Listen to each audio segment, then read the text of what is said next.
Hello guys, good morning to all of you. कैसे हैं आप सब लोग और कैसी चल रही है आप लोगों की तैयारी। दोस्तों, आज हम लोग अपनी क्लास में माइक्रो इकोनॉमिक्स का कार्डिनल अप्रोच कंटिन्यू कर रहे हैं। जैसे कि आप लोग सब जानते हैं कि हमने अपनी लास्ट क्लास में, जो हमारी माइक्रो इकोनॉमिक्स की लास्ट क्लास थी, उसके अंदर हमने कंज्यूमर थ्योरी स्टार्ट किया था, जिसमें हमने यूटिलिटी वाला कंसेप्ट डिस्कस कर लिया था कि हमारी यूटिलिटीज कितने टाइप्स की होती हैं और यूटिलिटी के क्या क्या मेजरमेंट्स होते हैं। ध्यान रखना, यूटिलिटी के जो मेजरमेंट्स होते हैं वो दो होते हैं। एक होता है क्वांटिटेटिव और एक होता है क्वालिटेटिव। क्वांटिटेटिव मेजरमेंट यानी क्वांटिटेटिव अप्रोच का को हम लोग कार्डिनल अप्रोच के नाम से जानते हैं, और एक होता है क्वालिटेटिव अप्रोच जिसे हम ऑर्डिनल अप्रोच के नाम से जानते हैं। हमने लास्ट क्लास के अंदर कार्डिनल अप्रोच का टॉपिक स्टार्ट कर दिया था, जो कि हमने अजम्पशंस तक डिस्कस किया था। तो गाइज, अगर आपने वो क्लास नहीं देखी, क्योंकि वो सारी बात मैं अपनी लास्ट क्लास के अंदर कर चुका हूँ, एंड काफी इंपॉर्टेंट क्लास थी वो। अगर आपने वो सेशन नहीं देखा है तो उस वीडियो के लिंक को मैं इस वीडियो के डिस्क्रिप्शन में जरूर अपलोड कर दूंगा।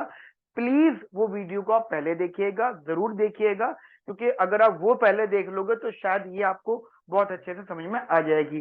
साथ ही गाइज, अगर आप हमारे चैनल पे न्यू हैं, अगर पहली पहली बार आप आए हो, ठीक है, बाय डिफॉल्ट बाय मिस्टेक आप आ गए हो, तो प्लीज चैनल को सब्सक्राइब करिए। क्योंकि अगर आप हमें सब्सक्राइब करेंगे तो उससे हमारी वीडियो आप तक सबसे पहले पहुंचेगी। ठीक है, बेल आइकन को दबाएंगे तो आप तक हमारी नोटिफिकेशन भी पहुंचेंगी। हम लोग डेली बेसिस पे वीडियोस अपलोड करते हैं, माइक्रो इकोनॉमिक्स, मैक्रो इकोनॉमिक्स, यानी इकोनॉमिक्स की हर एक टॉपिक हम लोग अपने चैनल पे डिस्कस करने वाले हैं। और साथ साथ गाइस, अगर हमारी वीडियोस पसंद आए तो प्लीज लाइक करिए, शेयर करिए, और सबसे इंपॉर्टेंट बात वो ये है कि आप प्लीज कमेंट जरूर करिए। क्योंकि गाइस, हम जो भी डिसीजन ले रहे हैं, जो हमारी टीम डिसीजन ले रही है, हमारे पास कोई एक्सपर्ट्स वगैरह नहीं है, ऐसा कुछ नहीं है। हम सिर्फ और सिर्फ आप लोगों के कमेंट्स के बेसिस पे डिसीजन ले रहे हैं। अभी कुछ बच्चों ने एक कमेंट किया था कि sir please continue the series. ठीक है, जो कि हमारी, पहले हमने ये माइक्रो स्टार्ट किया, फिर हमने इसके अंदर टॉपिक मैक्रो का स्टार्ट कर दिया, आईएसएलएम वाला मॉडल, ठीक है, वो डिस्कस करने स्टार्ट किया। कुछ बच्चों का कमेंट आया कि सर प्लीज माइक्रो को भी साथ में डिस्कस करते चलिए, तो आज हम ये माइक्रो डिस्कस कर रहे हैं। तो गाइज, आपके कमेंट के बेसिस पे ही हम लोग डिसीजन ले रहे हैं, और आगे भी डिसीजन आप लोगों के कमेंट पर ही लेंगे। तो रिक्वेस्ट है, आप जरूर कुछ ना कुछ कमेंट जरूर करिए। अगर कोई डाउट हो तो भी करिए, अगर कोई डाउट ना हो तो थैंक यू लिख के छोड़ दीजिए, हमें अप्रिसिएशन मिलेगी। ठीक है, चलिए शुरू करते हैं हम लोग अपनी आज की लास्ट का डिस्कशन। तो हमने ये डिस्कस किया था कि कार्डिनल अप्रोच की अजम्पशंस क्या क्या होती हैं। अब मैं आप लोगों को बताता हूँ कि जो कार्डिनल अप्रोच होती है, इसके अंदर दो लॉज होते हैं जिनके बेसिस पे हम लोग अपने कंसेप्ट को डिराइव करते हैं। ठीक है, यानी ये तो बात कंसेप्ट, ये तो क्लियर है कि कार्डिनल अप्रोच जो है वो मार्जिनल यूटिलिटी एनालिसिस का बेस है। यानी कार्डिनल अप्रोच जो है ये आपका मार्जिनल मार्जिनल यूटिलिटी एनालिसिस है। ठीक है, यूटिलिटी एनालिसिस है। अब इसमें दो लॉज होते हैं बेटा। ठीक है, इसके अंदर कितने लॉज होते हैं? दो लॉज होते हैं। बहुत इंपॉर्टेंट है, अगर एग्जाम में आ जाता है तो आपको एक्सप्लेन करना पड़ेगा। दो लॉज होते हैं। एक लॉ होता है यहाँ पे law of diminishing law of diminishing marginal utility,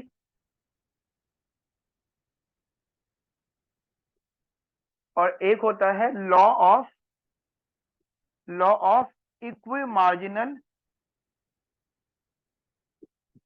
utility. Law of equi marginal utility, तो हमारे पास बेटा यहाँ पे दो लॉज होते हैं। अच्छा, इनमें से जो सेकेंड वाला लॉ है, ठीक है, अब ये सीक्वेंस भी है, इसे आप लोग गॉसेंस फर्स्ट लॉ कहते हो। गॉसेंस फर्स्ट लॉ, ठीक है, और इसे आप लोग गॉसेंस सेकेंड लॉ कहते हो। तो ये सीक्वेंस है, तो आप प्लीज इसको माइंड में रखिएगा। इसे गॉसेंस फर्स्ट लॉ बोला जाता है और इसे गॉसेंस सेकेंड लॉ बोला जाता है। अब इसमें क्या बात करते हैं हम लोग, law of diminishing marginal utility की। इसके अंदर हमारे कंसेप्ट ये रहता है कि जैसे जैसे हम किसी भी गुड की कंजम्पशन बढ़ाते हैं, जैसे जैसे हम किसी भी कमोडिटी की कंजम्पशन बढ़ाते हैं या उसका स्टॉक बढ़ाते हैं, तो उससे मिलने वाला जो एडिशनल बेनिफिट होता है, ध्यान रखना, बेनिफिट मतलब यूटिलिटी, एडिशनल मतलब मार्जिनल, तो मैंने टर्म यूज करा एडिशनल बेनिफिट, जिसका दूसरा मतलब होता है मार्जिनल यूटिलिटी। ठीक है, दूसरा मतलब होता है मार्जिनल यूटिलिटी। एडिशनल मतलब मार्जिनल, बेनिफिट मतलब यूटिलिटी। तो जो एडिशनल बेनिफिट होता है वो गाइस कम होता रहता है, जैसे जैसे हम किसी भी गुड की कंजम्पशन बढ़ाते हैं तो उससे मिलने वाला जो एडिशनल बेनिफिट होता है वो हमारा कम होता रहता है। ये एक अजम्पशन है या ये एक डिस्कशन है हमारा law of diminishing marginal utility का। और जो इसके अंदर बात आती है law of equal marginal utility, ये गाइस सबसे पहली सबसे जरूरी बात, ये हमारा कंज्यूमर इक्विलिब्रियम को एक्सप्लेन करता है। इसका मतलब ये होता है कि जो कंज्यूमर होता है वो अपना लास्ट टू लास्ट रुपी एक ऐसी कमोडिटी पे खर्च करता है जहां से उसको मैक्सिमम सेटिस्फेक्शन मिलता है। और अगर वो दो गुड्स को कंज्यूम कर रहा है तो उसकी मार्जिनल यूटिलिटी ऑफ मनी उन दोनों गुड्स पे खर्च करने की जो होगी वो सेम होगी, और उन दोनों गुड्स का जो उसका रियल मार्जिनल यूटिलिटी होगा वो सेम होगा। ठीक है, वो दोनों हम चीजें डिस्कस करते हैं अभी। तो सबसे पहले मैं यहाँ पे वाली डिस्कस कर लेता हूँ। एक छोटा सा नोट में यहाँ पे लिख रहा हूँ आप लोगों के लिए। वो इस वजह से, देखिए पहली बात तो ये है कि जो भी मैं टॉपिक आपको पढ़ा रहा हूँ उसके नोट्स मैं आप लोगों को प्रोवाइड करूंगा। ठीक है, मैं फिर वही चीज बोलूंगा कि आप प्लीज कमेंट बॉक्स में जब आप पूरी वीडियो देखोगे तो आपको पता लगेगा कि हमें कमेंट में लिखना क्या है। आप कमेंट के अंदर नोट्स की डिमांड कर सकते हैं। मैंने कहा कि हम लोग डिसीजन आपके कमेंट्स के बेसिस पर लेंगे, तो आप नोट्स की डिमांड करेंगे तो फिर नोट्स का काम और तेजी से चलेगा, अदरवाइज नोट्स हल्के हल्के करके बन रहे हैं। ठीक है, बेसिक चीज आप माइंड में रखिएगा। शॉर्ट में आपको मैं अभी यहाँ पे लिखवा देता हूँ। देखिए वो कहते हैं कि जो एडिशनल बेनिफिट है, the additional benefit, additional benefit, additional benefit which a person, which a person, बड़ा लिखिएगा मेरे साथ में आप लोग। ठीक है, the additional benefit which a person, the additional benefit which a person derives from a given, from a given increase in, from a given increase in his stock, increase in his stock, increase in his stock of a thing diminishes, of a thing diminishes, of a thing diminishes, of a thing diminishes with every in his stock, with every increase in his stock, increase in his stock, यानी जो भी वो stock increase कर रहा है, जो भी वो इंक्रीज कर रहा है, that he already has, that he already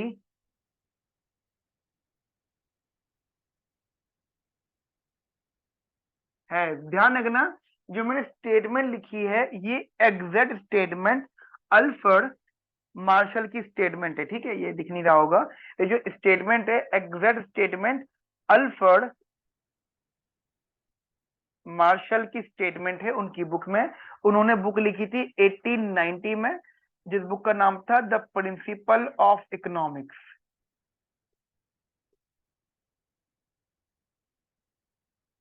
ठीक है, उन्होंने एक बुक लिखी थी जिस बुक का नाम था द प्रिंसिपल ऑफ इकोनॉमिक्स। उसके अंदर ये स्टेटमेंट एज इट इज थी। क्या मतलब इसका, the additional benefits of benefit which a person derive from a given increase in stock of a thing diminishes with every increase in his stock that he already has. जो भी उनके पास stock है already, अगर वो उसको और consume करते हैं तो उससे मिलने वाली जो उनका बेनिफिट है, एडिशनल बेनिफिट, वो डिमिनिश होगा। ठीक है, ये स्टेटमेंट बेसिकली इन्होंने यहाँ पे दी थी। अच्छा, मेरे पास जैसे आपको पता है स्पेस का इश्यू है, तो आपकी जो कॉपी है आप इसमें ऐसी ही रखिएगा। मैं क्योंकि इसको रफ करूंगा, इस वाले पोर्शन को मैं रफ करूंगा, और इसके अंदर मैं अभी आपको डायग्राम और टेबल बना के बताऊंगा। ठीक है, यहाँ तक मेरी बात आपको समझ में आ गई बढ़िया से, बिंदास से। तो पहले तो आप इसको छाप लीजिए कॉपी में, वीडियो पॉज करके। ठीक है, ठीक है, क्योंकि मैं इसको रफ करके यहीं पर ही लिखूंगा, बिकॉज आपके बाद में कॉपी है, कॉपी में आप लिख रहे हैं, नोट कर रहे हैं। रिक्वेस्ट है कॉपी में एक एक बात चीज को आप नोट करिएगा। ठीक है, मैं यहाँ से इसको रफ कर रहा हूँ, इसके आगे डिस्कस मैं आपसे अभी करूंगा। राइट, तो देखिए जब हम यहाँ पे बात करते हैं law of diminishing marginal utility का, तो इसके लिए हमें डायग्राम बनाना पड़ेगा जिसमें ये एक्सप्लेन कर पाएंगे कि कैसे कैसे गुड की कंजम्पशन बढ़ाने पर हमारी मार्जिनल यूटिलिटी कम हो रही है। ठीक है, आप चाहो तो उसके अंदर एक आप टेबल भी बना सकते हो, टेबल भी ठीक ठाक लगेगी अगर आप टेबल समझ पा सकते हो। ठीक है, तो मैं थोड़ा यहाँ से शुरू कर लेता हूँ, स्पेस मुझे ऊपर से है। ठीक है, मैं हाफ लेके चल रहा हूँ। टेबल में हम लोग यहाँ पे बना लेते हैं, पहले क्वांटिटी रख लेते हैं हम लोग यहाँ पे, दैट इज 1 2 3 4 5 6 7 8। ठीक है, और फिर हम यहाँ पे टोटल यूटिलिटी रख लेते हैं इधर, दैट इज 12 22 30 36 40 39 एंड 34।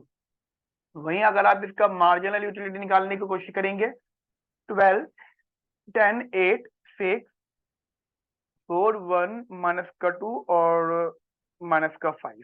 ठीक है, अगर आप इसके कॉरस्पॉन्डिंगली डायग्राम बनाने का कोशिश करते हैं तो ये डायग्राम कुछ ऐसा आपको मिलेगा। This is total utility, this is no doubt quantity as you increase the quantity, and this is marginal utility, and this is the total, this is the quantity. आप समझ पा रहे होंगे, जैसे ये है तो पहली क्वांटिटी पे ये 12 है मान लीजिए यहाँ से, फिर ये 22 है, फिर यहाँ मान लीजिए, फिर ये 30 है इधर मान लीजिए, फिर ये 36 है, फिर ये 40 है, फिर 41 है, उसके बाद में ये कम हुआ, यानी ये कुछ इस प्रकार गया है। ठीक है, तो ये जो है ये आपका टोटल यूटिलिटी है, मानते हो इस चीज को? ये क्या है बेटा, आपका टोटल यूटिलिटी। ये मैंने टेबल को देख के बनाया है। ठीक है, ये जो बना है टेबल को देख के बनाया है, जैसे जैसे हमारी, ये देखिए आप बड़े स्टूडेंट हैं, आप समझदार हैं, तो आपको ये बनाना आता है, दिमाग में पिक्चर क्लियर कर लिया आप लोगों ने। ठीक है, वहीं अगर आप इसको जनरली जहाँ पे देखिए ये 41 पे मैक्सिमम है, तो ये 41 पे मैक्सिमम है, आपने यहाँ तक ड्रॉ करा इसको। ठीक है, और ये इधर एक पॉइंट है इधर, यहां से आपने बात समझेंगे, तो ये इस पॉइंट से, मान लीजिए इस पॉइंट से ये कम होना शुरू हो जाएगा मार्जिनल यूटिलिटी। देखिएगा, ये एक लेवल था, मान लीजिए यहाँ से 12 तक आ गया, मैं ये मान लीजिए 12 तक ही शुरू हुआ है। ठीक है, ठीक है, ये अपना एक जैसे जैसे इंक्रीज कर रहा था तो यहाँ से इन्हें कम होना शुरू कर दिया, एंड आफ्टर दैट ये मार्जिनल यूटिलिटी इधर नेगेटिव होना शुरू हो गया। तो जिस पॉइंट पे ये जीरो हो रहा है, मतलब यहाँ वैसे जीरो वाला गैप दिख नहीं रहा, बट जब ये अपना मैक्सिमम टच कर रहा होगा तो इनका कोई मिड मिड पॉइंट होगा, जहाँ पे आपका एमयू जीरो हो जाएगा। राइट, तो ये शो करता है कि जैसे जैसे आप क्वांटिटी ऑफ कम्युनिटी इंक्रीज कर रहे हो, वैसे वैसे आपका जो मार्जिनल यूटिलिटी है डिमिनिश हो रहा है, और एक टाइम बाद ऐसा होगा कि वो नेगेटिव हो जाएगा। देखिए इकोनॉमिक्स में ये जो नेगेटिव वाला पार्ट है वो एग्जिस्ट तो करेगा नहीं, ड्रॉ करने में एग्जिस्ट कर गया लेकिन वैसा एग्जिस्ट नहीं करेगा। और अभी हम लोग जब लॉ ऑफ डिमांड की भी बात करते हैं, तो ये जो इसका बीच वाला पार्ट है ना, ये वाला पार्ट, इसको ही हम डिमांड कर्व कहते हैं। मतलब ये इसको टच नहीं करेगा, उधर टच नहीं होगा, इसका ये वाला रीजन, ठीक है, बीच का जो रीजन होगा, जो सिर्फ डाउनवर्ड स्लोपिंग होगा बट पॉजिटिव होगा, मार्जिनल यूटिलिटी का downward sloping curve but positive area जो होगा, उसे हम डिमांड कर्व बोलते हैं।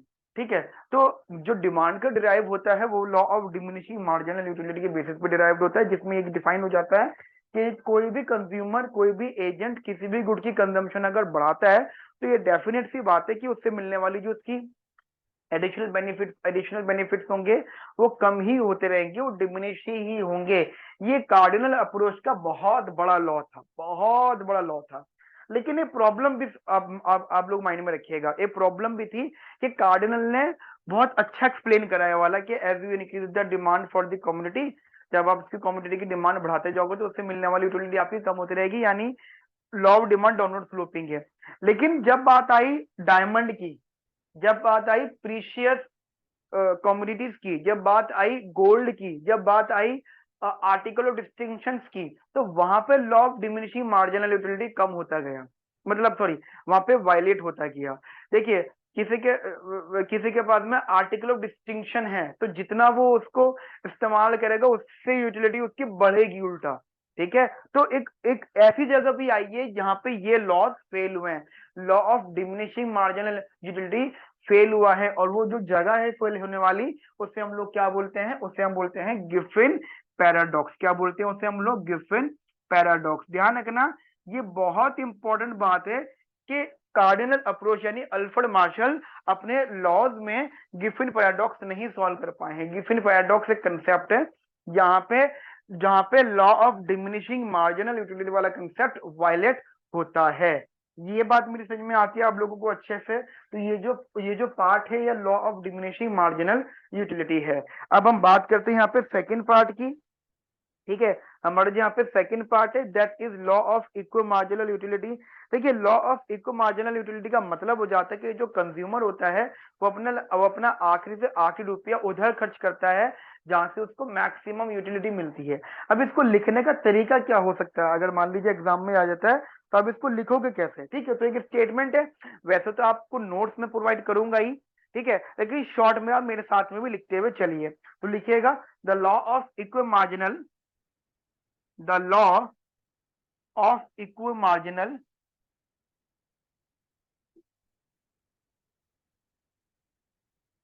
utility, equal marginal, the law of equal marginal utility states that the consumer states that the consumer states that the consumer states that the consumer will distribute his money, will distribute his money, will distribute his money, will distribute his money, income between goods, income between goods, between two goods। हम यहाँ पे to goods example ले रहे हैं, ठीक है, या N goods भी आप ले सकते हो या बिटवीन गुड्स भी आप कह सकते हो। In such a way that the utility derive, in such a way that, in such a way that, लिखिएगा मेरे साथ में, in such a way that the utility derive from the last rupee, the utility derived from the last rupee,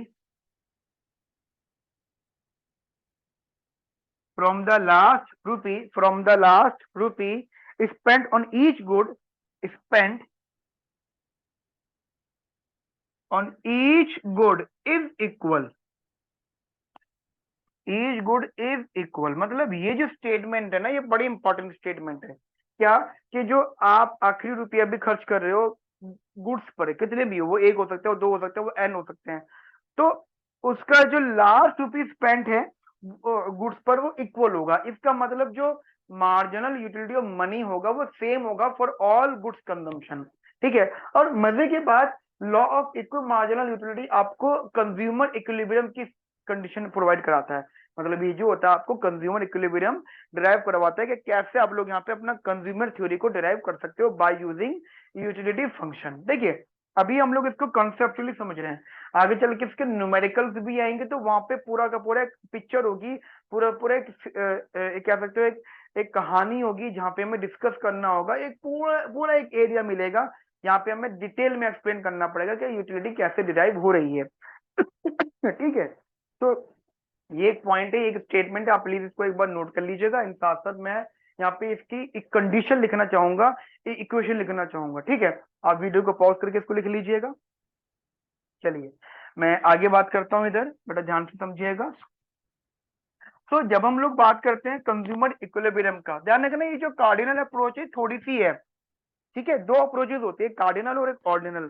तो cardinal तो छोटी सी ही है, ordinal है बहुत बड़ी। ऑर्डिनल में काफी कुछ डिस्कस करेंगे, लेकिन कार्डिनल के अंदर हम लोग यहाँ पे कंज्यूमर इक्विलिब्रियम जब कंडीशन की बात करते हैं, कंज्यूमर इक्विलिब्रियम कंडीशन,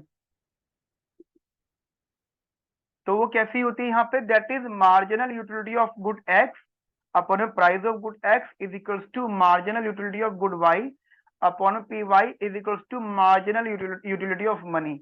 तो ये जो कंडीशन होती है इसे कंज्यूमर इक्विलिब्रियम कंडीशन के नाम से हम लोग यहाँ पे जानते हैं। और अगर आप इसका डायग्रामेटिकली भी बात करोगे तो शायद कुछ ऐसे पता करेगा, that is M U X upon में P X, M U Y upon में पी वाई। तो ये डायग्राम कुछ इस प्रकार बनेगा, तो जहां ये कट हुआ है तो this is your equilibrium point. ठीक है, ये चीज हम लोग पहले भी पढ़ चुके हैं, पहले भी अपने कुछ एकेडमिक की क्लासेस में हमने इसको देख लिया है। और जब आप पढ़ाई कर रहे हो तो आप कोई भी रेफरेंस यहाँ पे फॉलो कर रहे हो तो वो रेफरेंस आपको काफी ज्यादा सपोर्ट इधर करेगा। तो ये दो हमारे पास अप्रोच थी, एक law of diminishing marginal utility और एक था हमारे पास law of equal marginal utility. यहाँ तक मेरी बात आपको समझ में आ गई? मैं फिर रिपीट कर रहा हूँ, law of diminishing marginal utility और एक होता है law of equal marginal utility. ये दोनों ही चीजें आप अपने माइंड में रखिएगा। देखिए इसके नोट्स में मैंने काफी और डिटेल डिस्कशन कर रखे हैं, जैसे एग्जांपल इसके क्रिटिज्म्स वगैरह। ठीक है, क्रिटिज्म्स या लिमिटेशंस भी आप यहाँ पे कह सकते हो। जैसे हमारी जो यूटिलिटी होती है वो उसको मेजर करना पॉसिबल नहीं है। साथ साथ जो हम ये कह देते हैं कि marginal utility of money constant होता है, वो गलत चीज है, वो अनरियलिस्टिक अजम्पशन होती है। साथ साथ सबसे इंपॉर्टेंट बात कि जो यूटिलिटी होती है वो कभी भी इंडिपेंडेंट नहीं हो सकती, क्योंकि मैंने आपको लास्ट क्लास के अंदर अजम्पशंस बताई थी, तो मैंने बताया था कि जो यूटिलिटी होती है वो इंडिपेंडेंट होती है। ऐसा नहीं होता, ये क्रिटिज्म्स हैं। ठीक है, और सबसे इंपॉर्टेंट बात कि कार्डिनल अप्रोच ने सब कुछ डिस्कस करा, लेकिन गिफिन पैराडॉक्स को नहीं एक्सप्लेन कर पाया। या आप इसको ऐसे भी समझ सकते हो कि प्राइस इफेक्ट, जैसे किसी भी कमोडिटी का प्राइस बढ़ता है तो उसकी quantity of demand, law of demand आपने समझ लिया ना? लॉ ऑफ डिमांड क्या होता है? ये जो एरिया होता है इसे हम लॉ ऑफ डिमांड कहते हैं, राइट? कोई टफ नहीं है, बहुत इजी सा है। लॉ ऑफ डिमांड बेसिकली जो मार्जिनल यूटिलिटी डिमिनिश वाला एरिया होता है वो लॉ ऑफ डिमांड होता है। ठीक है, तो लॉ ऑफ डिमांड क्या कहता है? As price increases then their quantity will decrease. अगर किसी भी कमोडिटी का प्राइस बढ़ेगा तो क्वांटिटी ऑफ डिमांड कम होगी। ये नॉर्मल कमोडिटीज में होता है। कौन सी कमोडिटीज में होता है? ये नॉर्मल गुड्स में होता है, नॉर्मल कमोडिटीज में होता है। लेकिन लेकिन कार्डिनल या अल्फ्रेड मार्शल इस पे प्राइस इफेक्ट को स्प्लिट नहीं कर पाए। देखिए जनरली जो प्राइस इफेक्ट होता है किसी भी कमोडिटी का प्राइस बढ़ने पर डिमांड जो कम हो रही है, वो दो पार्ट में डिवाइड होता है। एक होता है सब्स्टिट्यूशन इफेक्ट और एक होता है इनकम इफेक्ट। ये चीज आप आगे चल के समझोगे, आगे चलकर पढ़ोगे, वीडियोस के सीक्वेंस देखते रहना, आपको समझ में आ जाएगा कि प्राइस इफेक्ट बेसिकली क्या होता है, सब्स्टिट्यूशन इफेक्ट क्या होता है और इनकम इफेक्ट बेसिकली क्या होता है। तो अल्फ्रेड मार्शल सब कुछ बता पाए, लेकिन वो जो प्राइस इफेक्ट है वो नॉर्मल गुड्स का ही बता पाए, वो गिफिन गुड्स का नहीं बता पाए। या आप समझ लीजिए डायमंड का, डायमंड एक कंसेप्ट है, वाटर डायमंड पैराडॉक्स। देखिए जो वाटर है वो बहुत नेसेसरी कमोडिटी है, लेकिन उसका प्राइस बहुत कम है। ठीक है, जो डायमंड है वो वेरी अननेसेसरी कमोडिटी है, लेकिन उसका प्राइस बहुत हाई है। तो ये एक बहुत बड़ा मतलब एक डाउट था हर किसी के मन में कि अल्फ्रेड मार्शल ने इतनी बड़ी थ्योरी सॉल्व कर दी, लेकिन वो वाटर डायमंड पैराडॉक्स सॉल्व क्यों नहीं कर पाए? वाटर डायमंड पैराडॉक्स वाली चीजें, या फिर आप कह सकते हो आर्टिकल डिस्टिंक्शन वाली बातें क्यों नहीं सॉल्व कर पाए? तो ये जो चीजें सॉल्व होती हैं ये गाइस आपकी ऑर्डिनल अप्रोच में सॉल्व होंगी, दैट इज क्वालिटेटिव अप्रोच में, जहां पे हम लोग जो शुरुआत करेंगे वो इंडिफरेंस कर्व से शुरुआत करेंगे। ठीक है, तो यहाँ पे हमारा कार्डिनल अप्रोच में इतना ही होता है। वीडियो पसंद आए तो प्लीज लाइक करिए, शेयर करिए, कमेंट जरूर करिए, चैनल पे नहीं हो तो सब्सक्राइब करिए। आने वाले नेक्स्ट सेशन में हम लोग ऑर्डिनल अप्रोच का डिस्कशन स्टार्ट करेंगे। मैं कार्डिनल अप्रोच से रिलेटेड कुछ क्वेश्चंस आप लोगों को प्रोवाइड करूंगा, बट मेरी शर्त ही है ये आप लोगों से कि कमेंट बॉक्स में क्वेश्चंस की बात करिएगा। आप कमेंट बॉक्स में क्वेश्चंस के बारे में पूछिएगा, एक भी स्टूडेंट पूछ लेंगे तो मैं आपको क्वेश्चंस प्रोवाइड कर दूंगा वीडियो के डिस्क्रिप्शन में या कमेंट बॉक्स में ही मैं पिन कर दूंगा क्वेश्चंस कार्डिनल अप्रोच के ऊपर। फिर आप उनको आंसर लिखिएगा एंड आपस में आप वहीं पर ही अपना आंसर शेयर कर सकते हैं कमेंट में, दूसरे लोग उसको एनालाइज करके अपना व्यूज दे सकते हैं उसके ऊपर। ठीक है, तो मिलते हैं नेक्स्ट सेशन में। Okay friends, have a nice day, thank you, bye bye, take care.